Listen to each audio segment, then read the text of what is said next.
Ok,ကျွန်တော်တက်တာမှာပထမဆုံးပေါ့နော်ခရိယံ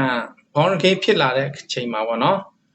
ပထမဆုံးနှုတ်ကပတ်တော်ယုံကြည်သောအဖြစ်ကျေးဇူးတော်ကြောင့်ကယ်တင်ခြင်းသို့ရောက်ရ၏ဆိုတဲ့အတိုင်းပဲကျွန်တော်ခရစ်တော်ယုံကြည်သောကြောင့်ကျေးဇူးတော်ကြောင့်တာကယ်တင်ခြင်းသို့ရောက်ခဲ့ပါတယ်အဲ့ဒီအတွက်ကြောင့်ကျွန်တော်ယုံကြည်လာခဲ့တယ်ယုံကြည်ရင်ကောင်းကင်ဘုံရောက်မယ်မယုံကြည်တဲ့လူငရဲသွားမယ်အဲ့လိုအခြေအနေကနေပြီးတော့ကျွန်တော်လွယ်မားတဲ့ကျွန်တော်ယူဝါဒတွေမှာလည်းတော်တော်များလိုက်သေးတယ်။အမှန်တရားတော့နေ့တိုင်းဖတ်နေတာပဲ။အဲ့လိုကနေပြီးတော့မှဧဝံဂေလိသင်တန်းကျောင်းမှာတက်တဲ့အချိန်မှာတော့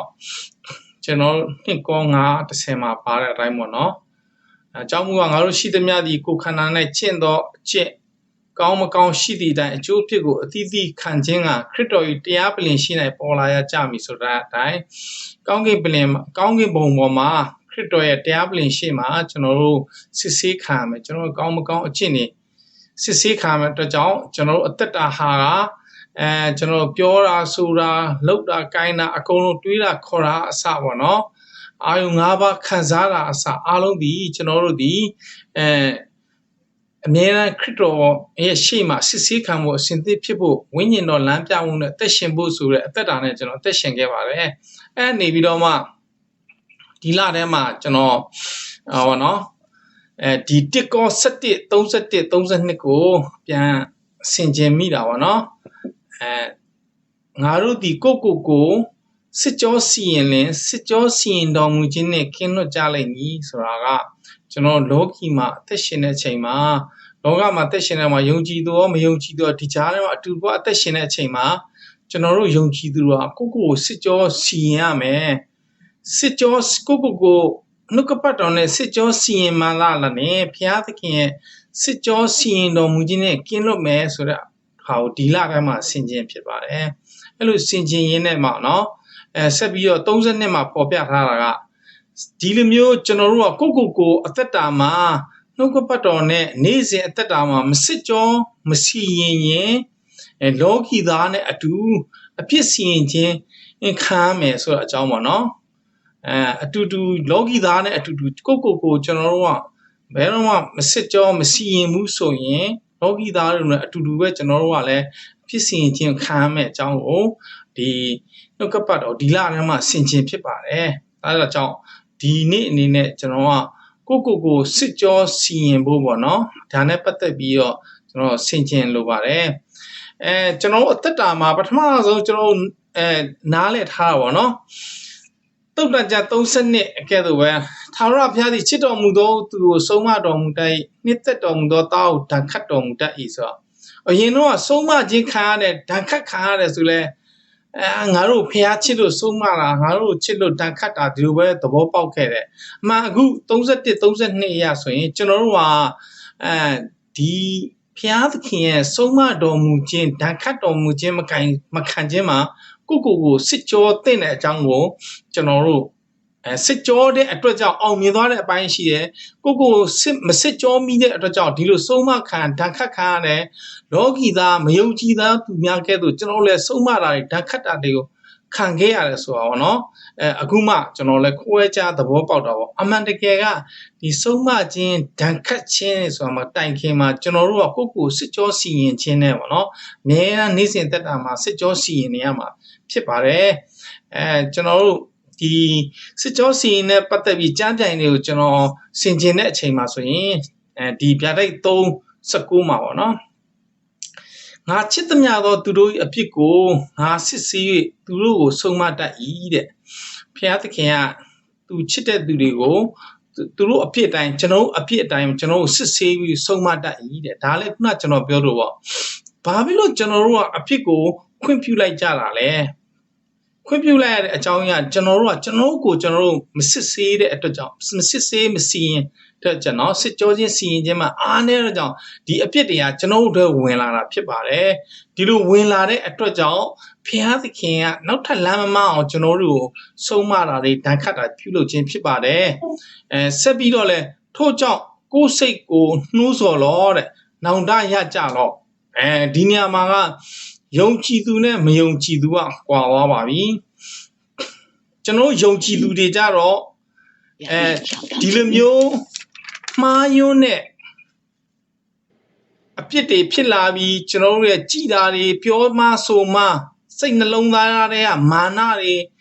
ဘောနော်မသွားသင့်တဲ့နေရာတွေသွားလာတယ်မပြောသင့်တဲ့စကားတွေကျွန်တော်ပြောလာပြီဆိုတာနဲ့ဘုရားသခင်ကနေဆုံးမလာတယ်ဆုံးမလာတဲ့အချိန်မှာကျွန်တော်ယုံကြည်သူဖြစ်တဲ့တော့ကျွန်တော်နောင်တရလာတယ်ဟာနှုတ်ကပတ်တော်ဖော်ပြလာတယ်ဟာဒါငါ့ကိုဘုရားသခင်ဆုံးမပါလားချစ်တော်မူဆုံးမတယ်ချစ်တော်နှစ်သက်တော်မူတော့ဒဏ်ခတ်တယ်ဟာဒါဒဏ်ခတ်ခံတယ်ဘုရားသခင်ကကျွန်တော်တိုးတိတ်နဲ့တိုးလို့ပဲကျွန်တော်တို့ပြန်ခေါ်တယ်ပြီးဒုက္ကောင်းနဲ့ခေါ်တယ်ခြေထောက်တွေရိုက်ချိုးပြီးတော့တိုးထိန်ရဲ့ရင်ခွင်နဲ့ထည့်တယ်အော်ဒီလိုကျွန်တော်တို့သိတဲ့အချိန်မှာကျွန်တော်တို့က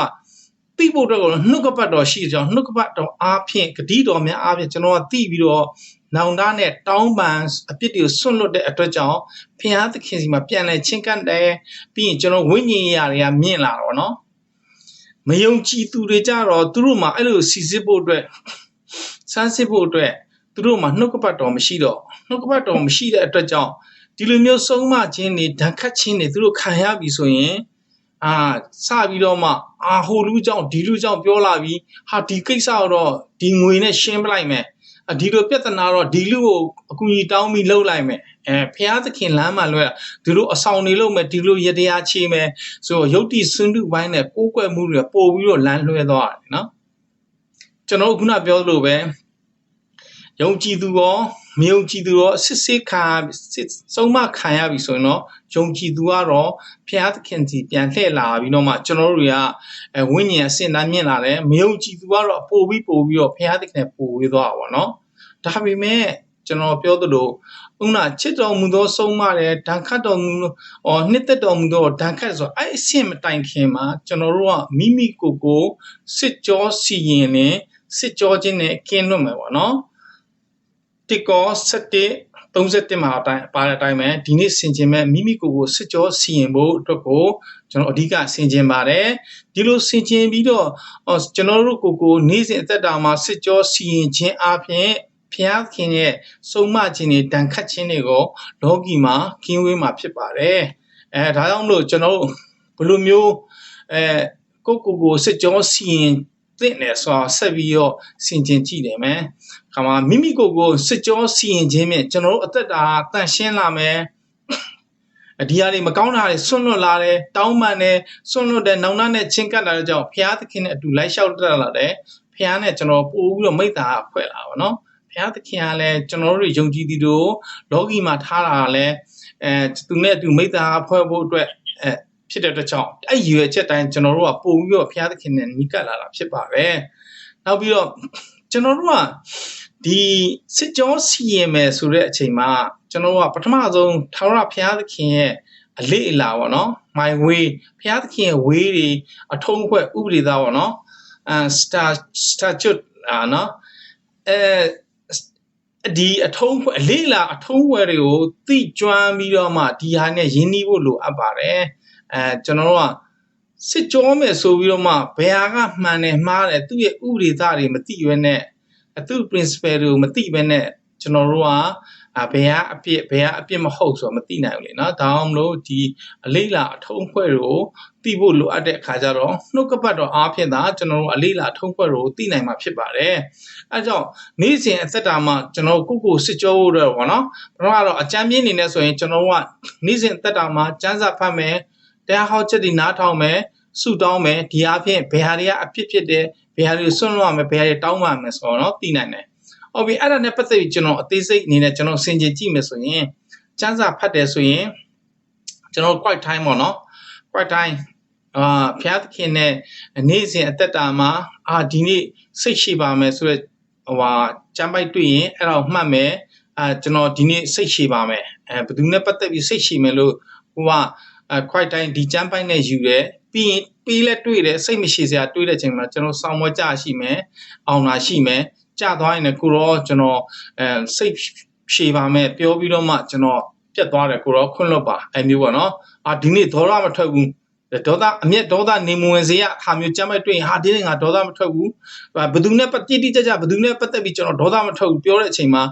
သူနဲ့ ထိတ်တိုက်တွေ့တာနဲ့ဒေါသထွက်စရာတွေ့လိုက်ရင်ကျွန်တော်တို့ကိုပြန်ပြီးအပြစ်ဖော်ပြတောင်းမှကိုတော့မှားသွားပါဒီလိုမျိုးအားဖြင့်ပေါ့နော်ကျန်းစာဖတ်ခွိုက်ထိုင်းယူခြင်းအားဖြင့်ကျွန်တော်အသက်တာဆိုရင်အမြဲတမ်းစစ်ကြောစီရင်ခြင်းပြုလုပ်ခြင်းဖြင့်ဆုံးမခြင်းတွေဒဏ်ခတ်ခြင်းတွေနဲ့ကင်းလွတ်မှာဖြစ်ပါတယ်နောက်တစ်ခုကဆိုရင်ကျန်းစာဖတ်ခြင်းနဲ့ပတ်သက်ရင်ဆိုရင်နေ့တိုင်းအစဉ်တိုင်းကျန်းစာဖတ်သွားမှာပေါ့နော်အခုချိန်မှာတော့ audio တွေပေါ့နော်ကျန်းစာအောင်နေ့တိုင်းဖတ်ခြင်းအပြင်နားထောင်ခြင်းအပြင်ဒီအပြင်ကျွန်တော်တို့ဘာသွန်သင်နဲ့ဘာတွေစစ်ကြောရမလဲပေါ့နော်ဒီတိုင်းကိုကျွန်တော်ကိုစစ်ကြောစီရင်ဖို့လိုအပ်ပါတယ်နောက်တရားဟောချက်တွေနားထောင်မယ်တရားဟောချက်တွေနားထောင်ရင်သူများအတွက်နားထောင်တာမဟုတ်ဘဲနဲ့ကိုယ့်အတွက်နားထောင်မှုဖြစ်ပါတယ်ကိုနားထောင်ဘာပြောလဲတခါမဟုတ်တရားဟောချက်ကိုတနေ့ကိုငါဖို့အရင်တော့ကျွန်တော်ကျန်းစာကိုတနေ့ကို9ခန်း10ခန်းနေဖတ်တာပေါ့နော်စာမျက်နှာဆိုအရွက်20 50အဲ့မျိုးတွေကျွန်တော်ဖတ်တယ်ပေါ့နော်ဘာမဖတ်ပေမဲ့ဒါလည်းရတော့စုဆောင်းတယ်ဆိုပြီးတော့ကျွန်တော်ထည့်ခဲ့တယ်တစ်နှစ်ထဲ3ခေါက်ဆိုတစ်နှစ်ဖတ်ဘူးလေပေါ့နော်1999မှာဆိုတော့နော်အဲ့မျိုးတွေပေါ့ဖတ်တယ်လို့မျိုးတရားဟောချက်တွေကိုလည်းပဲဒီနေ့တော့3ယောက်စာ4ယောက်စာနားထောင်လိုက်ရင်ကျွန်တော်တို့အများကြီးနားထောင်ရင်ဘာမှမစင်ကြဘူးအဲကြောင့်တရားဟောချက်နားထောင်ရင်လည်းဒီတပုတ်ထဲကို3ခါ4ခါတကယ်ချီချီနဲ့နားထောင်ပေါ့နော်အမျိုးနားထောင်ခြင်းအပြင်အဲ့ထဲကနေကိုယ်ဘာသွန်သင်လဲဆိုတော့နာယူခြင်းအပြင်စစ်ကြောစီရင်ဖို့လုပ်ခြင်းအပြင်ကျွန်တော်တို့ဝိညာဉ်ရတိုးတက်လာမှာဖြစ်ပါတယ်နောက်တခုကတော့ဝိညာဉ်လူတွေဝိညာဉ်ဆရာပေါ့နော်သူတို့ ਨੇ အများအားပြောဆိုစကားပြောအားခြင်းအပြင်သူတို့အားဖြင့်ဒါတွေကလုတ်တဲ့နဲ့ဒါတွေမလုတ်တဲ့ဘူးကျွန်တော်တို့မလုတ်တာမှားရင်လည်းသူတို့အားဖြင့်သိနိုင်တဲ့အချိန်မှာအဲ့ဒါနဲ့ရှောင်နိုင်တယ်ပေါ့နော်ဒီနေရာမှာလဲဝိညာဉ်စီနီယာတွေဆိုတာလဲတက်ကတူမှာပွဲရပြီးသားလူမှဒါလည်းကျွန်တော်ကတက်ကူကြောင်းမေးလို့ရသလို10တန်းသမားကိုတက်ကူဘလူလဲဘယ်ဘာသာလဲဘယ်မီဂျာလဲဘလူလဲသွားမေးရင်တော့အစင်မပြေသလိုပေါ့ဝိညာဉ်ရစီနီယာဆိုရဲကိုတက်ပို့ပြီးဝိညာဉ်ရအစင်မြင့်တဲ့လူမျိုးနဲ့စကားပြောခြင်းကျွန်တော်တို့ဆွေးနွေးခြင်းအပြင်လဲကျွန်တော်တို့အသက်တာမှာကိုစစ်ကြောစီရင်နိုင်မှာဖြစ်ပါတယ်နောက်ယုံကြည်သူတွေမယုံကြည်သူတွေပေါ့နော်ဘေးနားမှာကျွန်တော်တို့ကယုံကြည်သူတွေရွတ်တူနေတာမဟုတ်မယုံကြည်သူတွေဘေးနားမှာရှိတော့ကြောင့်သူတို့အားဖြင့်ဘာတွေပြောလဲကျွန်တော်တို့သူတို့ပြောချင်းအားဖြင့်ဖျားသခင်လည်းအသုံးပြုပြီးကျွန်တော်တို့ကိုအပြစ်တွေဖော်ပြတဲ့အချိန်မှာဒါတွေကိုလည်းကျွန်တော်တို့ကသတိစား sensitive ဖြစ်ပြီးတော့မှဒါတွေကိုလည်းကိုစစ်ကြောစီရင်ရမှာဖြစ်ပါတယ်ဥပမာအားဖြင့်ကျွန်တော်မနစ်ကဆိုရင် monster စတောက်တာပေါ့နော်ဆရာချာယုံတို့ဆရာချာယုံမိသားစုတွေပြောတော့နော်ဒါ monster တောက်လို့စီးကြိုဖြစ်တယ်နော်ဆိုပြောတဲ့အချိန်မှာငါတပူးချင်းတောက်တာပါတပူးဆိုမှအလုတ်သွားတဲ့အချိန်မှာတောက်တာပေါ့ဒီလိုပဲနေနေပြီးခဲ့တဲ့3ရက်ကျွန်တော်ဒီ drum လာအစည်းအဝေးမှာကျွန်တော်တို့ monster အကြောင်းပတ်သက်ပြီးဒီတစိတ်ကဘလို့ဒါစီးကြိုဖြစ်မှာပါကြတော့အဲ့ချိန်မှာ passional ဝင်ရင်တော့ပေါ်ပြချက်ချင်းဒါဒီထိမိလဲစရာဖြစ်သွားလိမ့်မယ်ကျွန်တော်သာဆက်တောက်လို့ကျန်တဲ့လူမြင်ဒီလူပေါ့ဒါလို့ပြောနေတော့တောက်တယ်ပြီးရင်ကျွန်တော်အတွက်ကိုမစစ်ကြောမစီရင်ကျွန်တော်အတွက်ရှေ့မှာကဘုရားသခင်ရဲ့ဆုံးမခြင်းတန်ခတ်ခြင်းပြတဲ့စီးကြိုတွေပါရအစင်သက်ဆောင်နေပြီလေနော်တက်60ရှိနေ monster ကိုနေ့တိုင်းတောက်လိုက်ရင်ဟိုမှာစီးကြိုတွေကကျွန်တော်အတွက်ဘုရားသခင်ကစောင့်နေပြီးသားစစ်ဆေးဖို့အတွက်ကိုပြစ်ဒဏ်တွေကရှိပြီးသားပေါ့နော်အဲ့ဒါကြောင့်ကျွန်တော်ဒီဒါကတော့လုံးဝခုနပြောသလိုယုံကြည်သူမယုံကြည်သူအားဖြင့်ကျွန်တော်ကိုစစ်ကြောတဲ့အချိန်မှာဒီစကားအားဖြင့်ကျွန်တော်စစ်ကြောစီရင်ပြီးတော့ monster ကိုလုံးဝမတောက်သင့်ဘူးဒါမျိုးပေါ့နော်ကျွန်တော်ကိုစစ်ကြောစီရင်ပါတယ်နောက်ပတ်ဝန်းကျင်အခြေအနေတွေမှာဆိုလည်းဒီတိုင်းပဲဇာတိဥဒုဆိုဝါရင်းတို့ကတ်ယောဂါတို့ပေါ့နော်ဒီလိုမျိုးဒီအဓိကယုံတွေဖြစ်တာဒါမျိုးတွေအမျိုးမျိုးရှိပါတယ်ဒါလိုဖြစ်တဲ့အချိန်မှာလဲကျွန်တော်တို့ကဒီအားဖြင့်ကျွန်တော်တို့ဘာစစ်ကြောလဲပေါ့နော်ဒါကိုကျွန်တော်ကခံယူတတ်ဖို့လိုစစ်ကြောစီရင်ခြင်းနဲ့ပတ်သက်ပြီးတော့နော်ဒီညမှာလဲဒီရက်ပိုင်းတွေမှာကျွန်တော်စီရင်မြစ်တာဆိုရင်တော့ကိုဗစ်နဲ့ပတ်သက်ပြီးတော့ဆေးမထိုးတဲ့လူတည်တယ်ကြားတဲ့အချိန်မှာကျွန်တော်ပြန်ဆင်ခြင်မိတာကျွန်တော်တို့ဒီကိုဗစ်စဖြစ်တဲ့မိနစ်ကတည်းကအားလုံးကကိုရောမဆာပါကိုဗစ်ဆေးအမြန်ဆုံးပေးပါညာပညာပေးပါအမြန်ဆုံးဆုံးနိုင်ဖို့ပြီးကိုဗစ်ကုတဲ့ဆရာဝန်တွေကဆောက်ရှောက်ပါကျွန်တော်တောင်းလျှောက်ခဲ့တယ်ဒါပေမဲ့လည်းဆေးတွေလည်းဘုရားသခင်ကျေးဇူးတော်ကြောင့်အချိန်တန်တော့ရတယ်ကျွန်တော်တို့ထိုးကြတယ်အဲ့ဒါမှအဲ့လိုတခြားနိုင်ငံမဟုတ်ဘူး USA လိုမျိုးဆေးရှိပြီးတော့မှမထိုးဘဲနဲ့နေလာတဲ့ခါကျတော့ဆေးမထိုးတဲ့သူလားဒီရက်ပိုင်းမှာဒီလိုမျိုးဆုံးတဲ့အကြောင်းပြန်နှမ်းတွေထုတ်လာတော့ကျွန်တော်ဆင်ခြင်မိအောင်နော်ဘုရားသခင်ရဲ့အလိုတော်ကရှင်းရှင်းလေးပဲကျွန်တော်ဘာကြောင့် ငင်းပယ်နေမိတာလဲပေါ့နော်ဒါကျွန်တော်ဒီရက်ပိုင်းအတွင်းမှာကိုဗစ်နဲ့ပတ်သက်ပြီးတော့စဉ်းစားမိဒါကပတ်ဝန်းကျင်အခြေအနေပေါ်မှာလဲကျွန်တော်ကိုစစ်ကြောစီရင်တတ်ဖို့လိုတယ်နှုတ်ဆိုရင်ရှေ့မှာဘုရားသခင်ရဲ့ဆုံးမခြင်းတွေဒဏ်ခတ်ခြင်းတွေကိုကျွန်တော်ကအစဉ်သစ်စောင့်နေကြအောင်သတိထားဆင်ခြင်သိတာပေါ့နော်ဆုတောင်းခြင်းကျွန်တော်ဆုတောင်းခြင်းအပြင်ကိုစစ်ကြောခြင်းပြုလုပ်နိုင်တယ်နော်အဲ့ညမှာဆုတောင်းခြင်းဆိုတော့လဲကျွန်တော်တို့တွေအများဆုတောင်းနေကြဖြစ်လာပြီပထမဆုံးဘုရားသခင်ရဲ့ဂုဏ်တော်တွေချီးမွမ်းကျေးဇူးတော်ချီးမွမ်းအပြည့်ကိုယ့်ရဲ့အပြစ်တွေဖော်ပြတောင်းပန်ပြီးအများအတွက်ဆုတောင်းပြီးမိမိအတွက်ဆုတောင်းဆိုတော့ကျွန်တော်အပြစ်တွေကိုကိုယ့်အဖြစ်တွေကိုကျွန်တော်တို့ကအများအတွက်ဆုတောင်းမှုအတွက်ကိုယ့်အဖြစ်တွေကိုဖော်ပြတောင်းမှဖော်ပြကိုတော့မှားခဲ့တယ်ဆုတောင်းတဲ့အချိန်မှာဒီအချက်ကလည်းပါသွားခြင်းအပြင်ကျွန်တော်အသက်တာတွေကိုစစ်ကြောစီရင်ခြင်းအားပြုလုပ်စီရင်ခြင်းပြုတဲ့လို့တဲ့ကြောင့်ကျွန်တော်တို့ဟာကျွန်တော်အသက်တာမှာကျွန်တော်အသင်းတော်မှာရှိတဲ့အသင်းသူသင်တန်းသားများဒီလဲကျွန်တော်အသက်တာမှာဒီဘုရားသခင်ရဲ့ဆုံးမခြင်းဒဏ်ခတ်ခြင်းတွေကိုလောကီသားတွေမှာခံစားသလိုကျွန်တော်တို့ကမခံစားတော့ဘူးဖြစ်ပါတယ်ဒါကြောင့်မလို့ကျွန်တော်ဒီနေ့ဆင်ခြင်တဲ့နေရာမှာပေါ့နော်ကျွန်တော်အသက်တာမှာကိုစစ်ကြောစီရင်မှာသူတို့စစ်ကြောစီရင်ဘုရားသခင်ရဲ့စီရင်ခြင်းနဲ့ကင်းလွတ်မဲ့အကြောင်းကိုကျွန်တော်တို့အနေနဲ့ဆင်ခြင်တဲ့အချိန်မှာဆိုရင်နှုတ်ကပတ်တော်အားပေးစစ်ဆေးပါမယ်နှုတ်ကပတ်တော်ကျမ်းစာဖတ်တာတရားဟောခြင်းနားလောင်ဝိညာဉ်လူတွေဆရာများနဲ့ယုံကြည်သူမယုံကြည်သူတွေအားဖြင့်ပတ်ဝန်းကျင်အခြေအနေဆုတောင်းခြင်းအားဖြင့်ကျွန်တော်တို့ကိုစစ်ကြောစီရင်ခြင်းအားဖြင့်ဘုရားသခင်ရဲ့